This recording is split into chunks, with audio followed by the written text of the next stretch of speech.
10 Powerful Silent Moves to Capture an Avoidant's Attention. Have you ever been in a relationship where the more you tried to explain yourself, the more you tried to prove your worth, the further the other person seemed to pull away? One of my patients in her early 30s once sighed and told me, "I don't get it. I love him with everything I have, but the more I do, the more he disappears." Maybe you felt that way too. Today, I want to share a very different perspective with you. Sometimes the greatest strength in love doesn't come from what you say or what you do for someone. It comes from what you choose not to do. Let's start with something that seems small but is incredibly important. Saying no without giving an explanation. I once worked with a client who always felt guilty turning down her boyfriend. Every time she said no, she'd follow it with a long message to justify herself. "I'm exhausted, but please don't be upset." Or, "I'm busy, but I still love you so much." And the result? He didn't take her no seriously.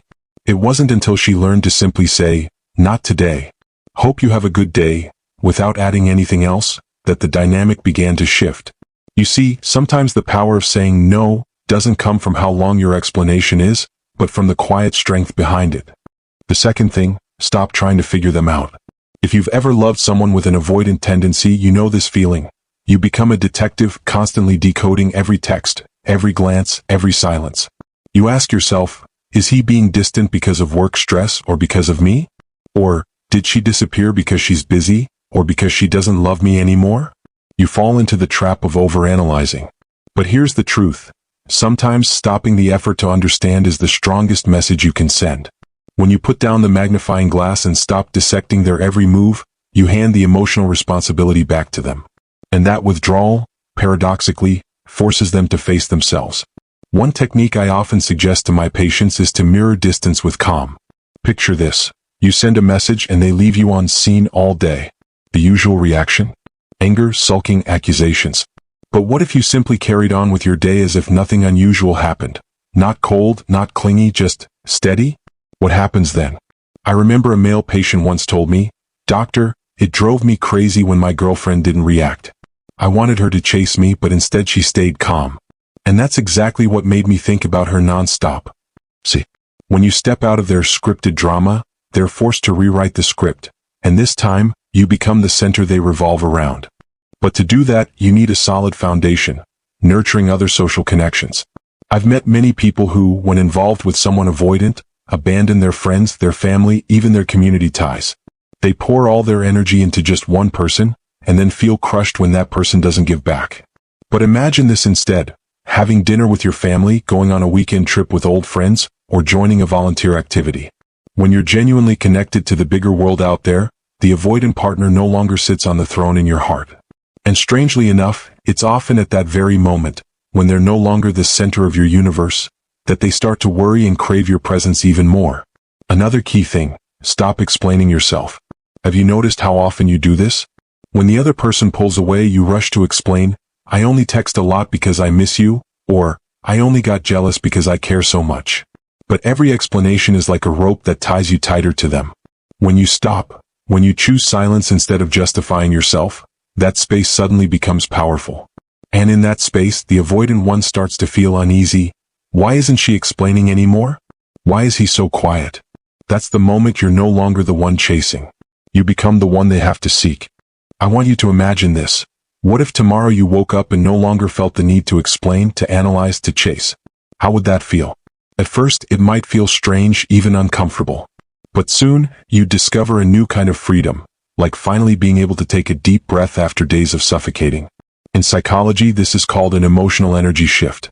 When you pull your energy out of the chase, withdraw cycle, not only does it catch the avoidant person off guard, but more importantly, it brings you back to yourself. I want you to remember this. These quiet steps are not mind games, not manipulation. This is the journey of rebuilding your inner strength, learning to stand firmly in your own calm. The avoidant partner may come back or they may not. But what's certain is this. You'll become stronger, steadier, and you won't lose yourself in an unbalanced relationship again. And you know what? In many cases I've witnessed, it's exactly when my clients truly turned inward, investing in their careers, friendships, families, and mental well-being, that the avoidant partner finally recognized their value and started reaching out again. So I want you to ask yourself, are you chasing just to be validated, or are you ready to step into calm?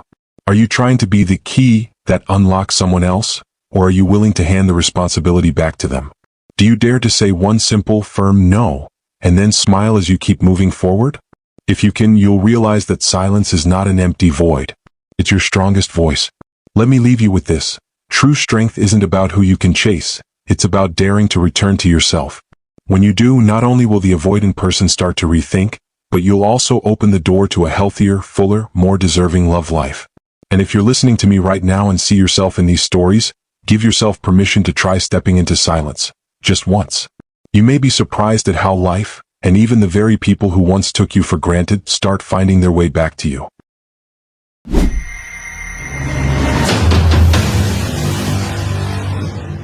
Once you've learned to say no firmly, to stop analyzing, and to stop over-explaining, the next step on this journey is choosing silence over reaction. You know, one of the biggest mistakes people make when loving someone avoidant is reacting too quickly and too strongly. They go silent for an hour, you send 3 messages in a row. They disappear for a day, you explode with accusations. But every time you react, you unknowingly reinforce the familiar loop in their mind. I still have control over this person's emotions. I once worked with a male client, 35 years old, who told me that whenever his girlfriend went silent, he'd panic, texting, calling, even showing up at her place. But eventually he realized that the times he chose silence instead, focusing on his own work, his own life, were the very moments his girlfriend would reach out first. What are you up to? Why are you so quiet today? And that's the thing. Sometimes silence ends up being the loudest voice you have. Another principle I want you to remember is this. Sometimes, allow yourself to be unavailable. This doesn't mean playing power games or deliberately ignoring someone. It simply means you're genuinely busy living your own life. Your work, your passions, your hobbies, or even just an afternoon spent reading at a cafe without checking your phone. One of my female clients once laughed as she told me, "When I used to sit at home waiting for his texts, he never cared. But once I started taking dance classes and joining a book club, he suddenly asked, 'What are you up to? Why is it so hard to see you these days?'" See, sometimes absence is the strongest form of presence. And you know what? All of this becomes even more powerful when you take care of your body and your health. Not to attract them, but first and foremost to feel happier with yourself. I've seen it countless times. The moment someone starts exercising regularly, eating well, caring for their skin, getting proper sleep, the confidence that radiates from them makes the whole world see them differently. One woman once shared with me, "I don't need him to tell me I'm beautiful. I do yoga, I eat clean, and for the first time in years I feel radiant in my own skin." And guess what? Once she stopped chasing his validation, he found himself drawn back to her. Sometimes you don't need many words. Let your energy do the talking. If you sit across from an avoidant partner and say, "I'm fine, I'm okay," but your heart is trembling and your eyes are filled with longing, they'll still sense your anxiety. But if you're truly calm, if peace and ease live inside you, then even without a word, they'll feel it.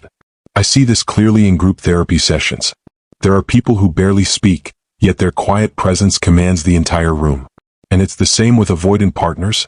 They hear your energy, sometimes even louder than your words. And finally, remember this crucial foundation. Focus on building your career and personal goals. Picture this. When you walk forward with a vision, a plan, a clear passion, you no longer depend on whether someone loves you or pays attention to you. One male client who had been trapped in the cycle of love, abandonment, love again, once told me, "The day I truly invested in my work and launched my own small business, I stopped feeling small next to my girlfriend. Instead, she was the one who started finding me attractive."